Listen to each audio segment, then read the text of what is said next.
নমস্কার। গত ৩০শে জানুয়ারি ছিল দ্বিতীয় আঞ্চলিক সৃষ্টিশ্রী মেলাতে নটরাজ ডান্স সার্কেলের অনুষ্ঠান। তাই আমি ও ম্যাডাম সেইখানে চলে গিয়েছিলাম। যাকে আপনারা প্রথমে দেখতে পেলেন তিনি হলেন নটরাজ ডান্স সার্কেলের অধ্যক্ষা।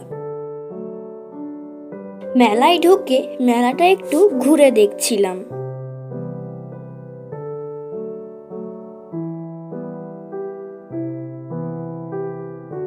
পৌঁছে দেখি যারা প্রোগ্রাম করছে তারা সবাই চলে এসেছে।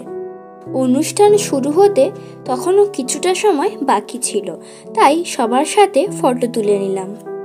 আজকের অনুষ্ঠানের থিম ছিল কাজী নজরুল ইসলামের কিছু নরম এবং প্রতিবাদী গান।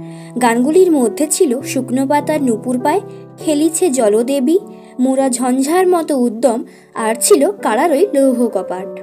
আজকের এই ভিডিওটি এই পর্যন্তই। দেখা হচ্ছে আবার একটি নতুন ভিডিওতে। ধন্যবাদ।